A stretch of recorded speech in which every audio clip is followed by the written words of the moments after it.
Achieving green. Green brain facing the bottom. Climate control center for the world. Ancient cord coexistence hacked by parasitic greedhead scam. From Sarawak to Amazonas, Costa Rica to mangy BC hills. Cortege rhythm of falling timber. What kind of currency grows in these new deserts, these brand new floodplains?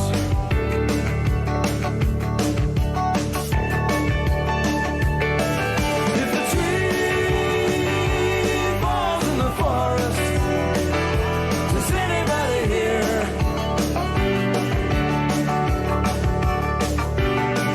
If a tree falls in the forest, does anybody hear?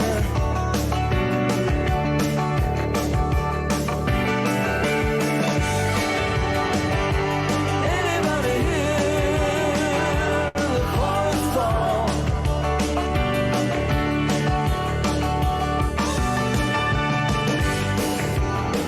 Captain, move on. Captain, move on.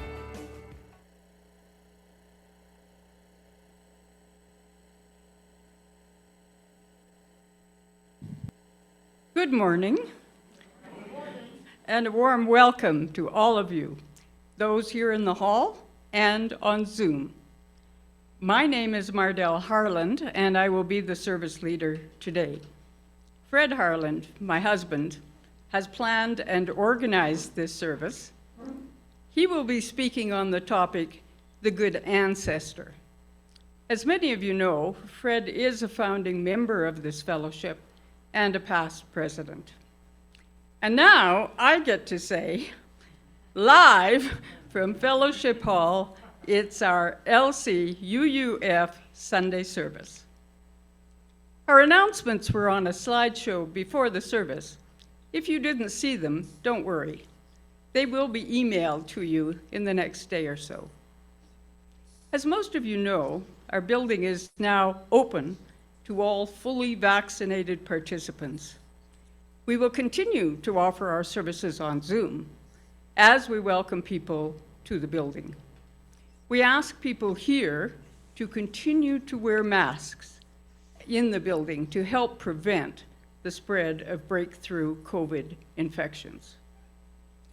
And now, a special welcome to our visitors. If you are visiting with us for the first time, or have returned or reconnected with us after a long absence, we invite you to say your name, tell us where you're from. And if you're on Zoom, use the Zoom raise hand feature, or just turn your video on and wave your hand, and we'll ask you to unmute. If you're in the room, just raise your hand. Any visitors? Look at here. Hi, I'm Terry, and I am from Sun City, Arizona.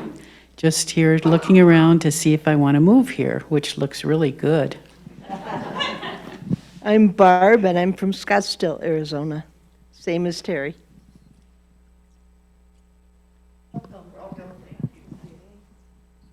Hi, I'm Catherine Thagard. I'm from Savannah, Georgia, but I've lived in Lakeside for almost 4 years now. But this is my first time here.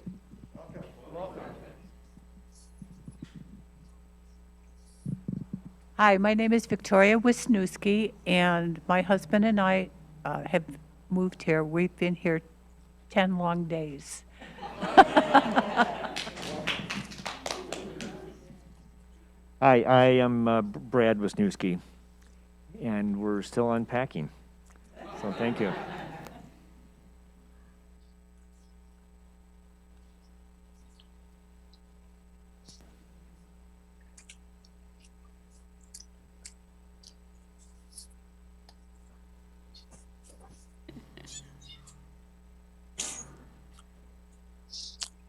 Are any of you people who just entered visitors for the first time or reconnecting?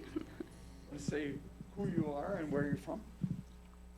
Daniel, and I'm from Los Angeles area. Been here 3.5 years. I'm Nancy, and I've been here 3.5 years too. And I have gone to a church like this in California, where I'm from. Thank you very much. Are there any visitors on Zoom? No new folks on Zoom.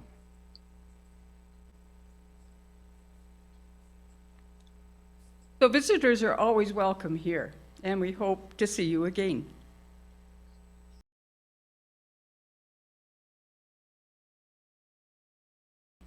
Our opening words today are by Barbara Pescan.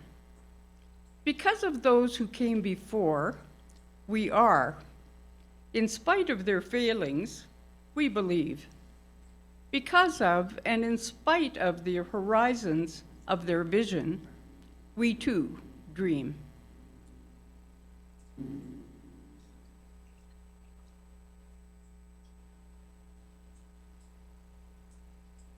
Every week, we join UUs around the world in lighting a chalice. Today, as we light our chalice, we consider these words by Mother Teresa.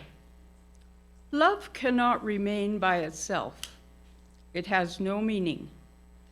Love has to be put into action, and that action is service. Whatever form we are, able or disabled, rich or poor, it's not how much we do, but how much love we put in the doing. A lifelong sharing of love with others. Now let us light our chalice as we sing together our chalice lighting words. We kindle this light in celebration for the life that we share.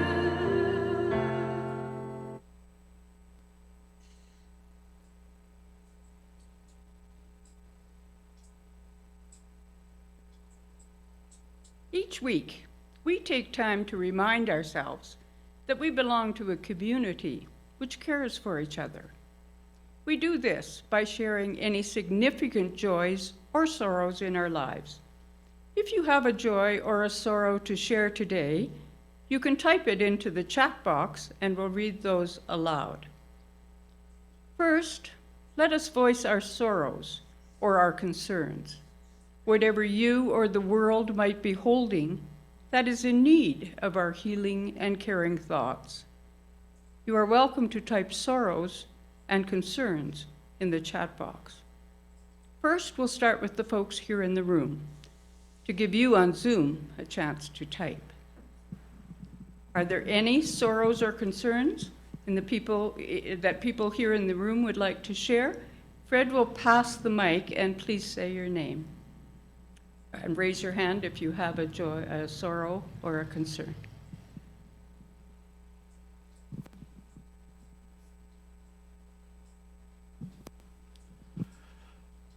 I have a sorrow, and it regards the shooting at the school in Michigan, in the US. My niece's son was actually barricaded in a classroom while the shooting was going on, and he was one of the lucky ones, of course, and it's terribly sad that those people and friends that he knew were either killed or wounded. I think that for this ever to go away, we will need to change as a society and really reflect in on ourselves what we are doing, and I say we as a society, to our children, to innocent people that get caught up in this kind of tragedy. Thank you.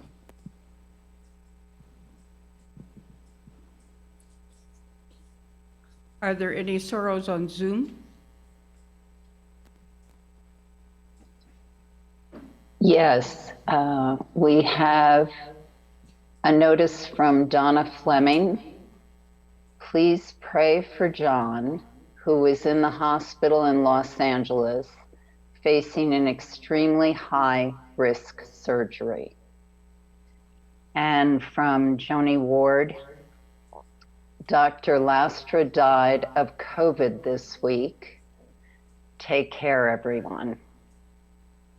And those are the concerns.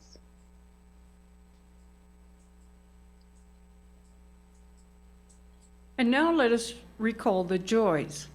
Whatever you may be celebrating, whatever evokes a feeling of joy or peace for yourself or others. You're welcome to type joys in the chat box. But again, we'll start with the folks in the room. Are there any joys that people like to share here in the room?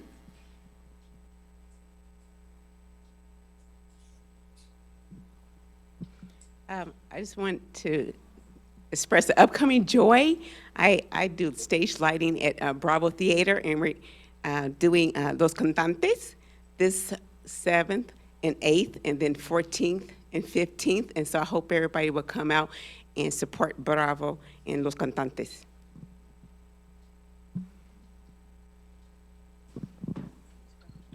Hi, I'm Kim Kovac, and my joy is my friends here, and a third one, Annette, who didn't come today, that are visiting. They're here for 7 weeks. These two are seriously considering moving here, which I think would be great. Also, my best friend from high school is coming in Thursday, and she'll be staying with us for a month or so. And two very good friends, that a couple that were here for a month this last summer, checking it out for a second time, have got their temporals, and they'll be moving here at the beginning of the year.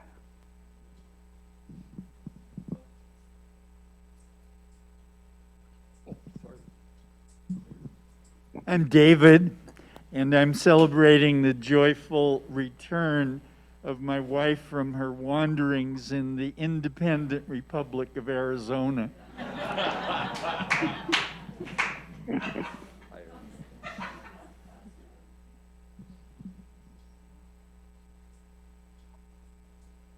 Are there any joys on Zoom? Yes, we have a joy from Heidi. I am grateful to be back home. I want to thank all of the folks who kept in touch with me and checking, and I'm afraid I didn't get the whole message, but Heidi's back. And that's it. And now, this candle from our care team represents those sorrows that are too raw, too difficult for us to share aloud. So many of us have had losses: parents, partners, children, grandchildren, losses that remain present with us every day. So many of us have burdens: anger, fear, frustration, all of those things that weigh heavy on our hearts. We would light this care candle for all those unspoken sorrows.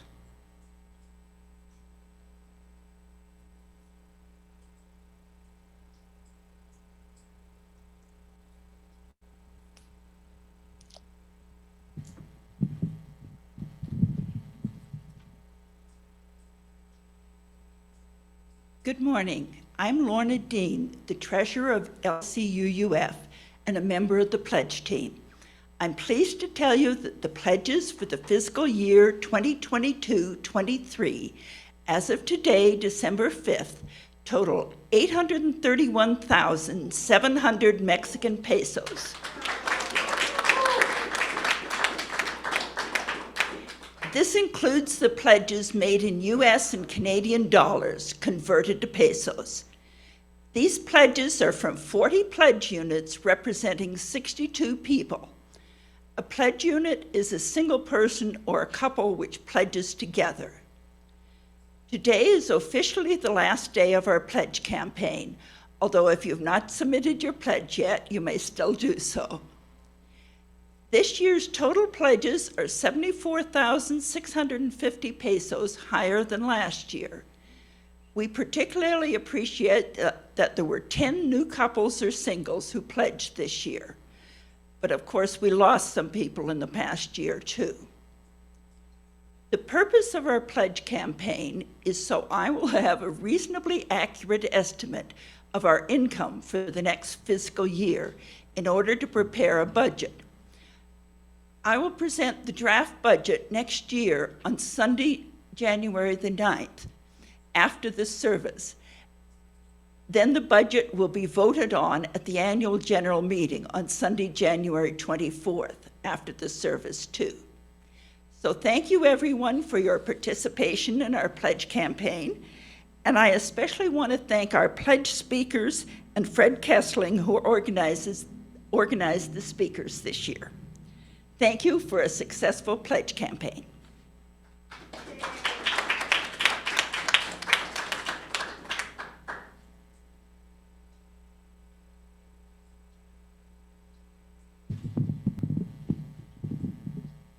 This is the time in our service that we ask that you remember that we share our gifts here and through pledging and through donations. Instructions for payments to the fellowship are on a slide during the announcements before the service every week. For the people here in the fellowship, we'll pass a basket. And while you are considering your gifts to the fellowship, remember that each month, LCUUF donates 5,000 pesos or more to an organization in our lakeside community. We share 1/2 of the offering collected at the fellowship each week with that organization. For the month of December, we are supporting Poco a Poco, providing food and other programs for the villages east of Chapala in the San Pedro Itzacan area. If you are not attending the fellowship in person, please donate to share the basket when you pay your pledge. Donate to share the basket separately or indicate what part of your donation is for Share the Basket. The offering will now be given and gratefully received.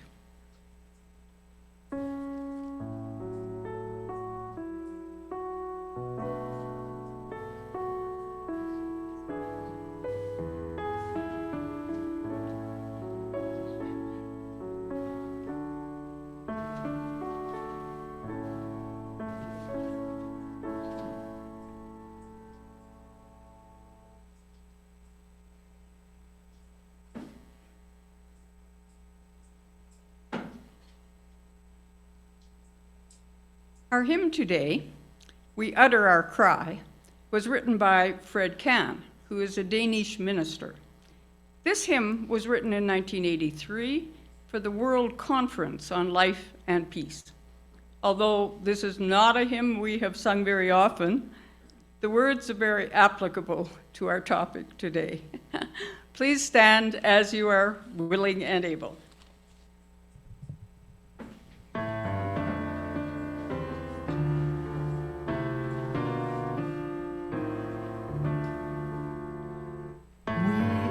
To our cry, that peace may prevail, that earth will survive, and fail must not fail.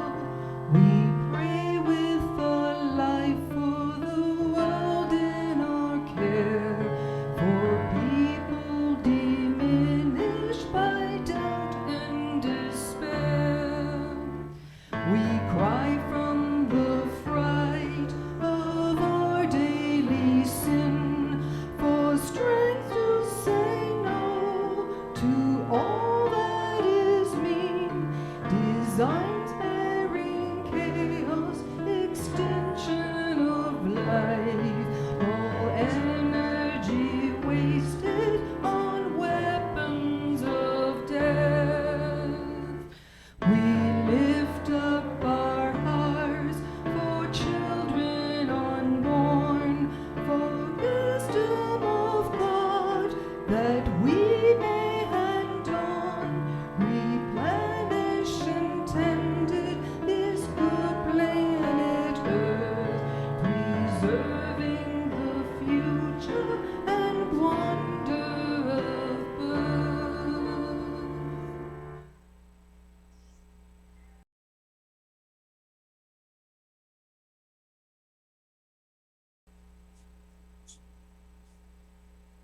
Good morning. Sit back and close your eyes for a moment and imagine a child that you really care about. Someone from a younger generation, a nephew or niece or grandchild, someone you really care about. I'm thinking about my youngest grandson, Andrew. For a moment now, I'd like you to imagine them 30 years into the future. Again, picture their face, what their joys are. Think about what struggles they may face, what's going on in the world around them. And now, with your eyes still closed, imagine them on their 90th birthday party with old wrinkled faces, and they're surrounded by family and friends and work colleagues. Standing there, someone comes over and puts a tiny baby into their arms, and it's their first great-grandchild.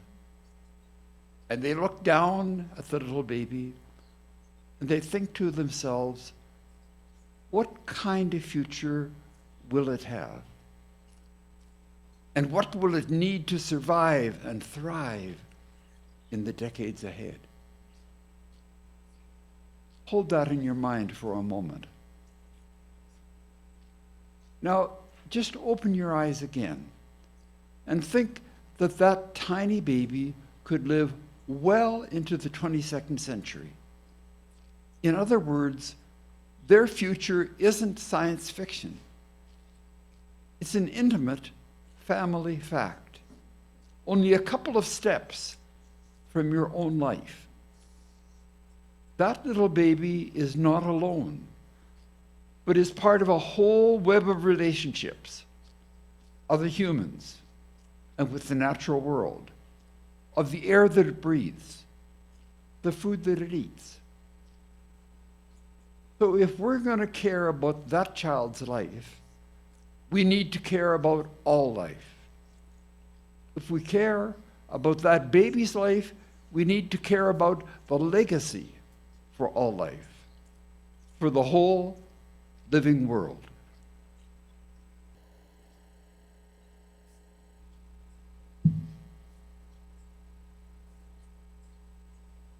This TED Talk by Roman Krznaric challenges us to be good ancestors and to take care of place, to sustain the earth so it can sustain future generations.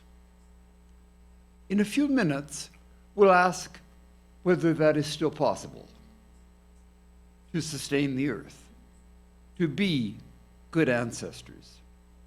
As we'll see shortly, Bob's Humanist discussion group thought we couldn't. But before we get into that, into the bleak part of my talk, how about a bit of humor? Like from Yogi Berra. Making predictions is hard, especially if they're about the future. Or, my wife left me because of my views on the environment. I tried saving water by showering with my neighbor's daughter. Or, from Woody Allen, more than any other time in history, humankind faces a crossroads. One path leads to despair and utter hopelessness. The other, to total extinction. Let us pray we have the wisdom to choose correctly. Maybe that's enough of jokes. And now on to our questioning of whether we can be good ancestors. Bob coaches, founded, and also leads our Unitarian Humanist group. It meets on the fourth Wednesday each month. Bob sends out a list of readings on the theme for that month. And over the last few years, usually in person, but recently on Zoom, we've talked about many things. And lately, a lot with the environment. And in October, we talked about collapse, whether our industrial civilization is headed towards collapse.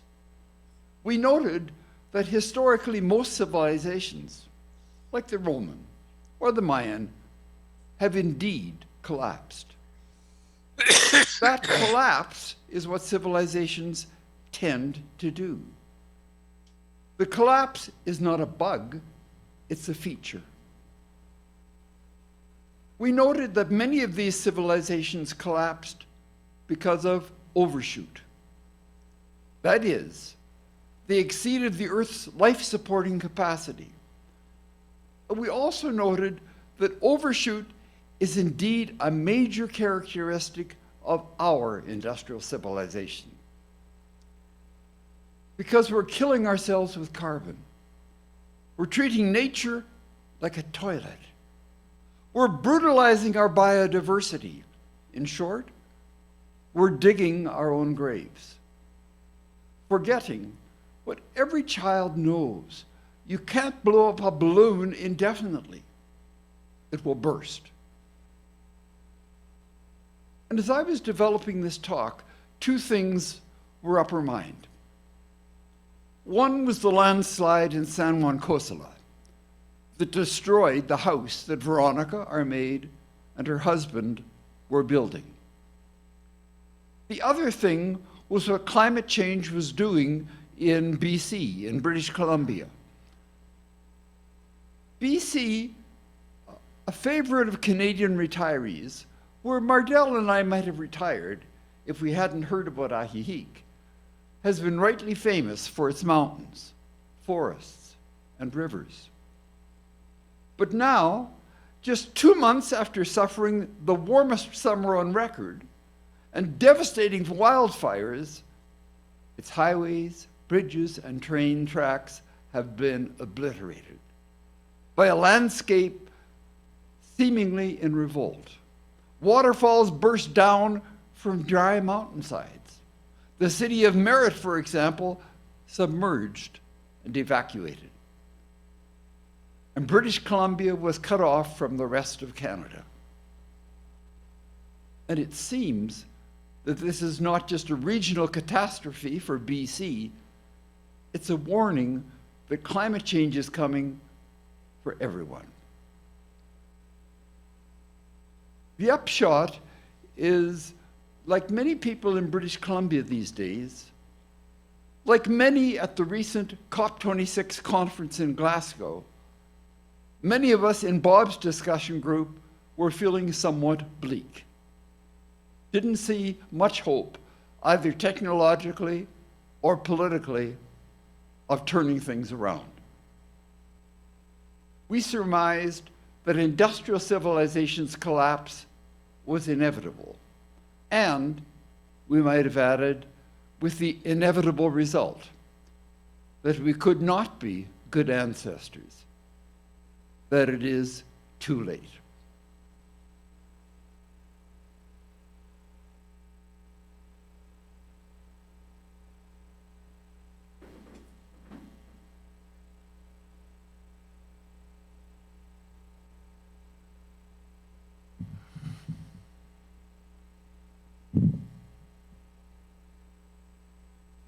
Every day I walk 100 years to the hill where my great-great-granddaughter sits. I carry words of blessing and reach to touch her back. But feeling me near, she turns, sad-eyed and heavy with grief. What was it like, she asks, when the great whales swam, when the birds sang you awake, when the rains came soft and the soil smelt sweet underfoot, and the blessings catch in my throat. On darker days she turns, her famished face charred, and eyes sunk in their bony orbits burn with curses and the blessings froth at my mouth with the poisonous spume of betrayal. On the darkest of all days, I walk the 100 years and find no one there. Let today be the bright day. Let today be the bright day. I lay my hand upon her back, and feeling me near, she turns and blesses me, saying, "Your love was fierce enough, sweet ancestor. Your love was fierce enough."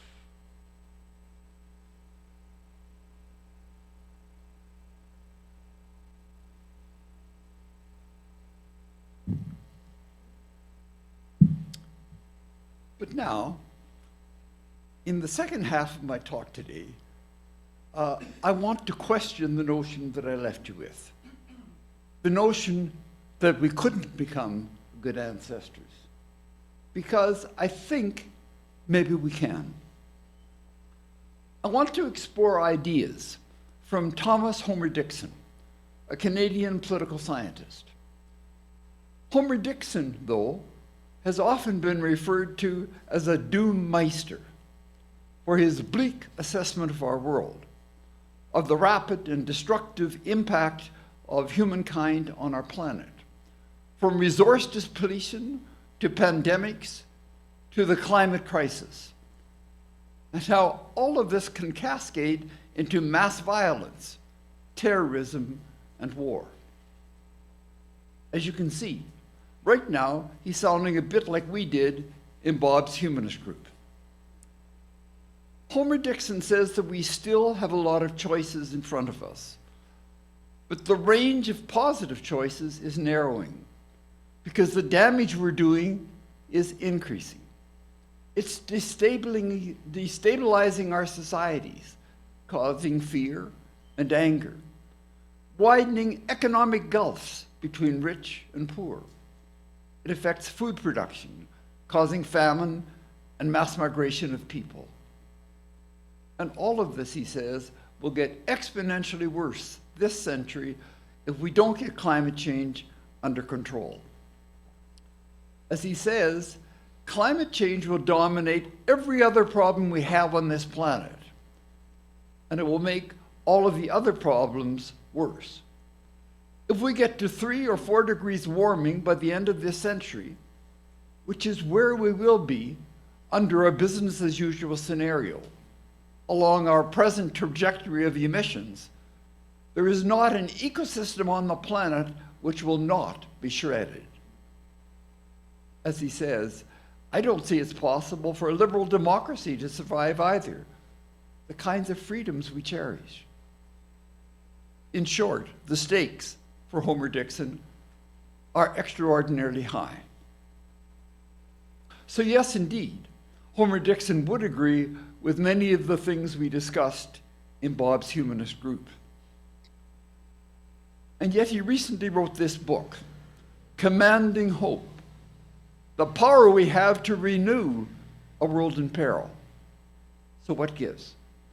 How can someone with such a bleak assessment of our world talk about hope?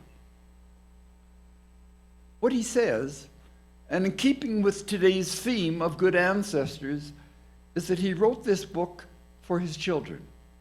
He didn't want them to grow up with no hope. And as well, his scientific understanding as a complexity scientist is that nothing is inevitable. Nothing is carved in stone. Although our range of options is decreasing, we still have some.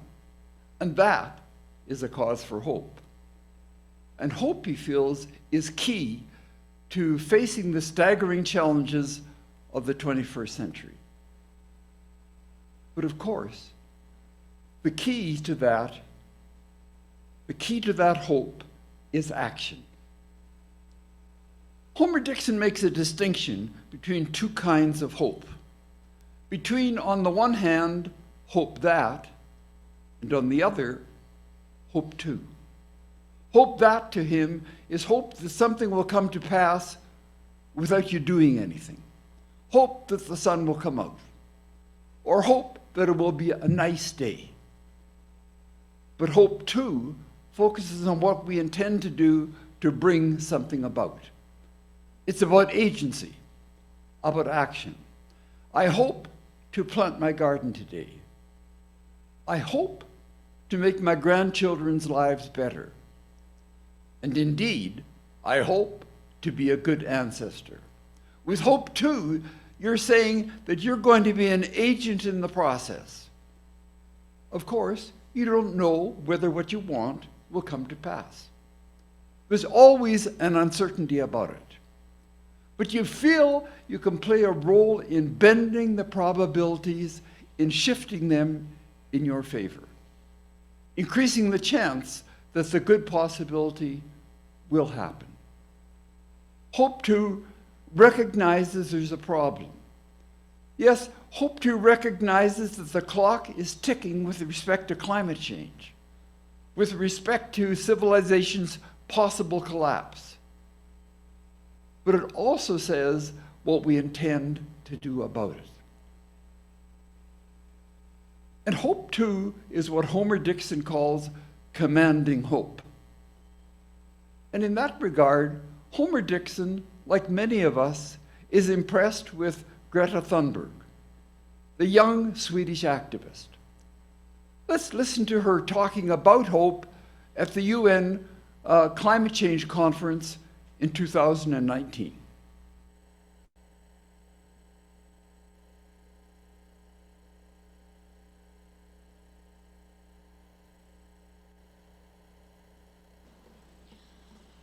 My message is that we'll be watching you.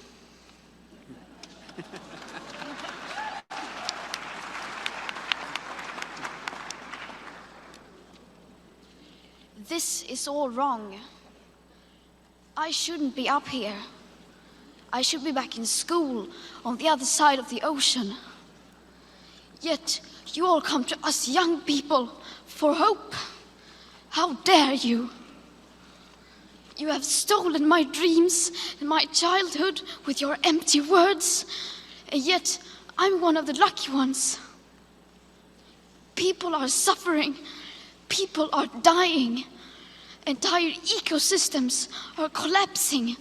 We are in the beginning of a mass extinction, and all you can talk about is money and fairy tales of eternal economic growth. How dare you?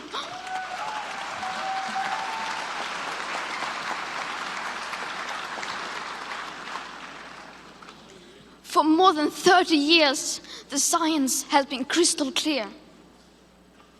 How dare you continue to look away and come here saying that you're doing enough when the politics and solutions needed are still nowhere in sight? You say you hear us and that you understand the urgency. But no matter how sad and angry I am, I do not want to believe that. Because if you really understood the situation and still kept on failing to act, then you would be evil, and that I refuse to believe.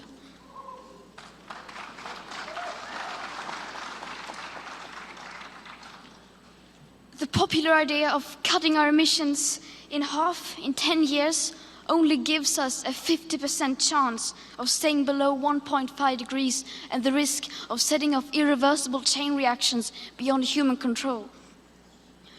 50% may be acceptable to you, but those numbers do not include tipping points, most feedback loops, additional warming hidden by toxic air pollution, or the aspects of equity and climate justice.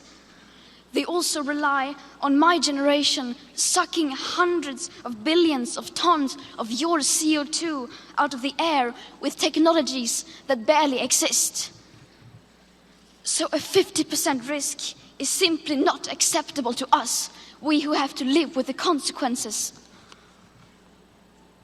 To have a 67% chance of staying below a 1.5 degrees of global temperature rise, the best odds given by the IPCC, the world had 420 gigatons of CO2 left to emit back on January 1st, 2018.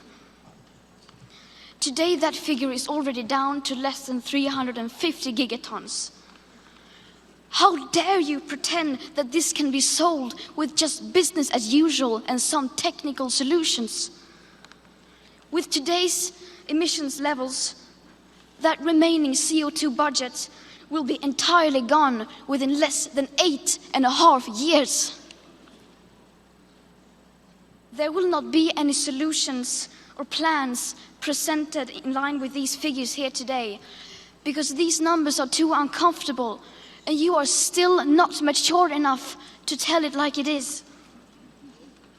You are failing us, but the young people are starting to understand your betrayal. The eyes of all future generations are upon you. And if you choose to fail us, I say we will never forgive you.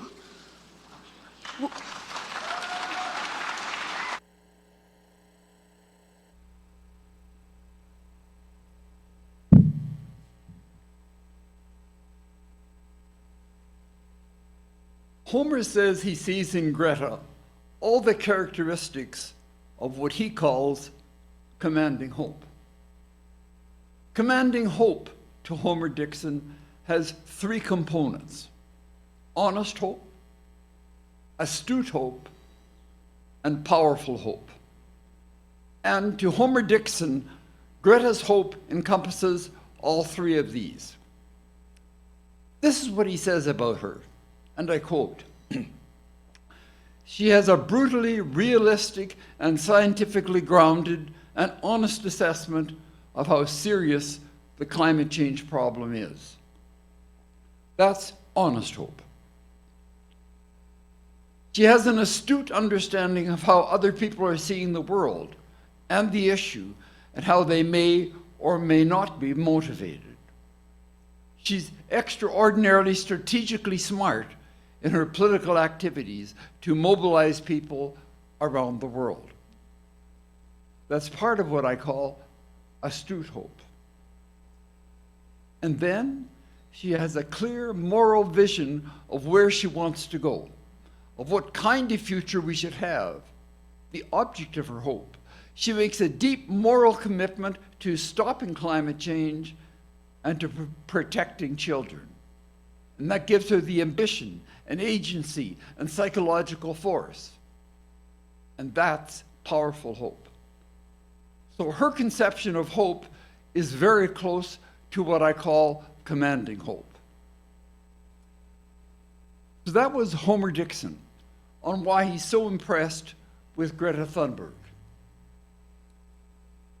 I mentioned that Homer Dixon was a political scientist who specializes in complexity theory.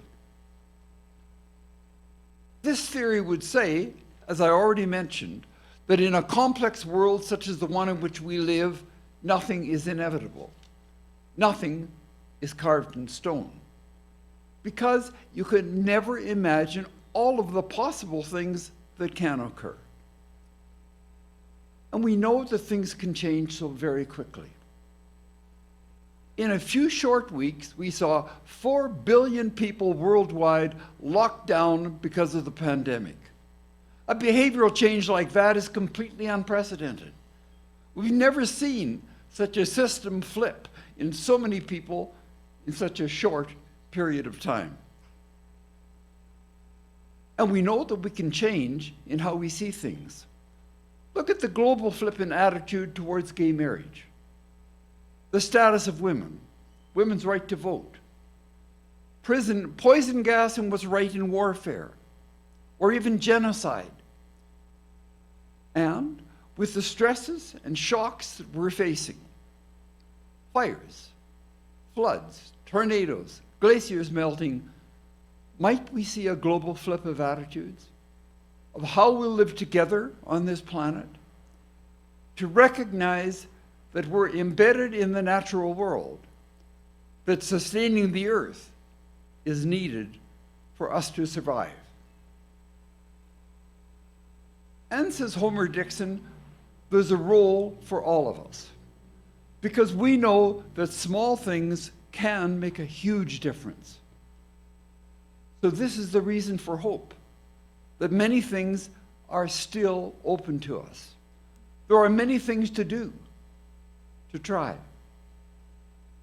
And that, says Homer Dixon, is why we must act, why we must hope to, not just hope that.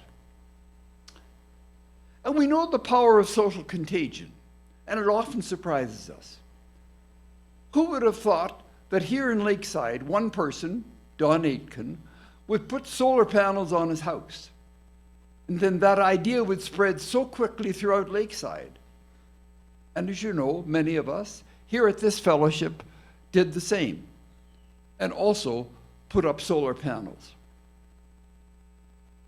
Who would have thought that in the 1950s, a Connecticut housewife by the name of Stephanie May would single-handedly mobilize mothers around the world to stop the testing of nuclear weapons in the atmosphere?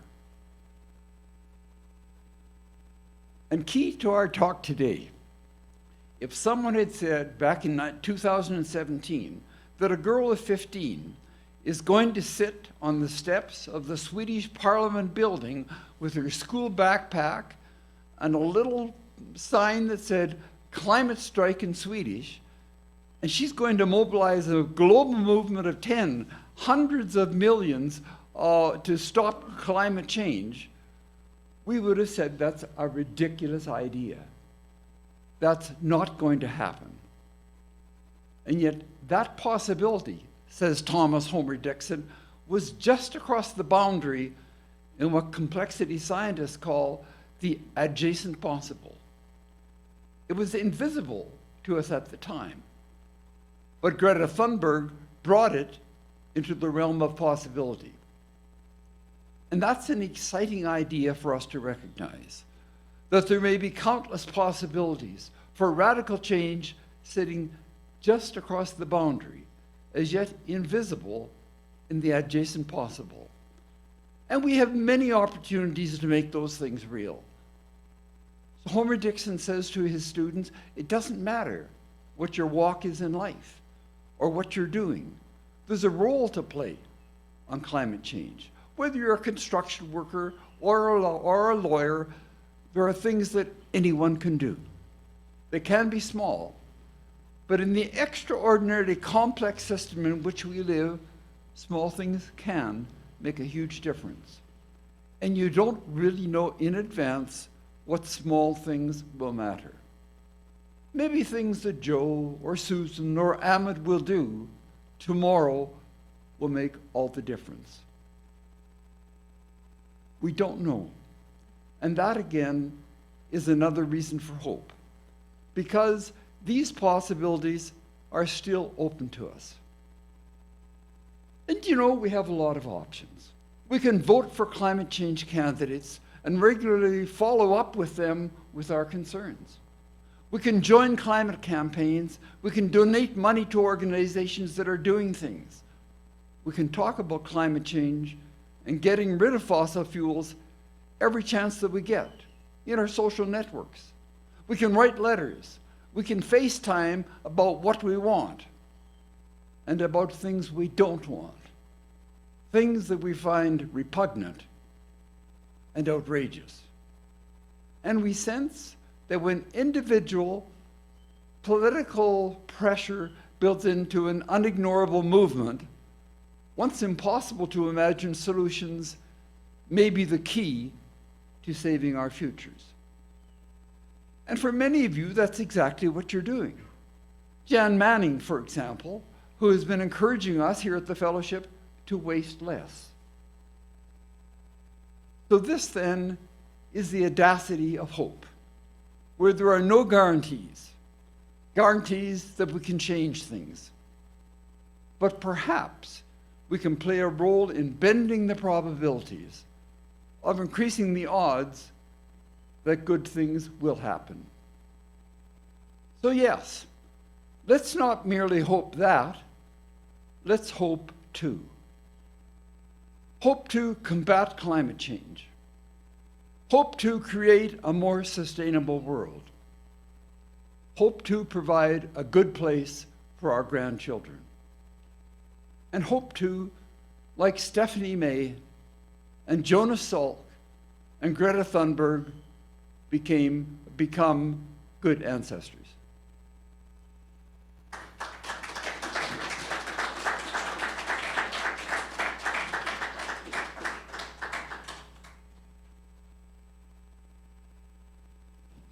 And now, let us extinguish our chalice with these words, which we read together. We extinguish the flame, but not the light of truth, the warmth of community, or the fire of commitment. These we keep in our hearts and share with all the world.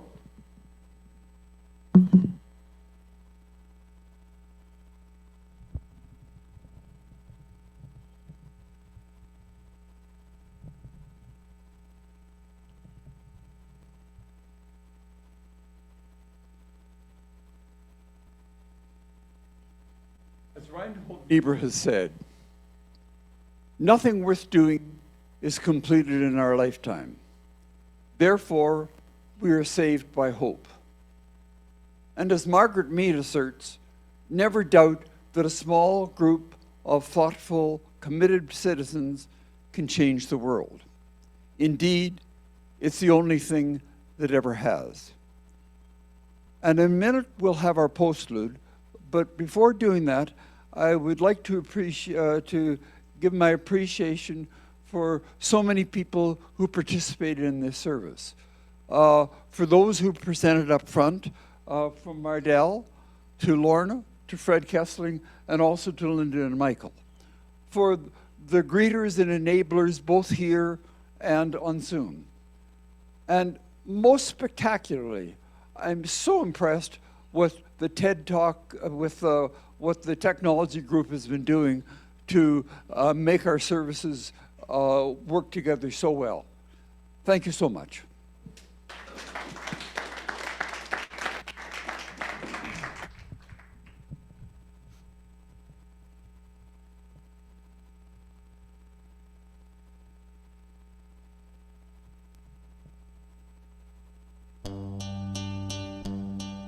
Yesterday,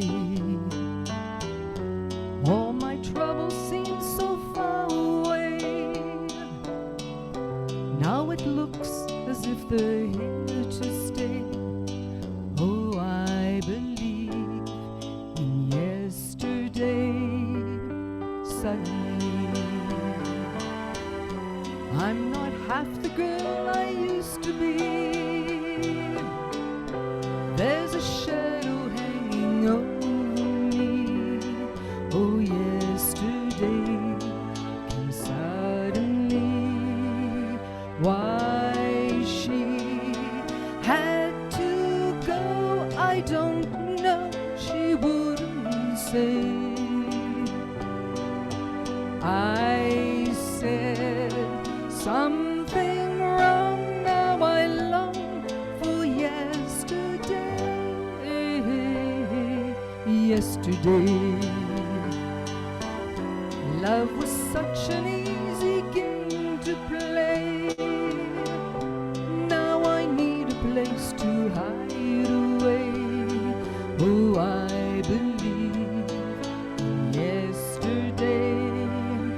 Why she had to go, I don't know. She wouldn't say. I said something wrong. Now I long for yesterday. Yesterday, love was such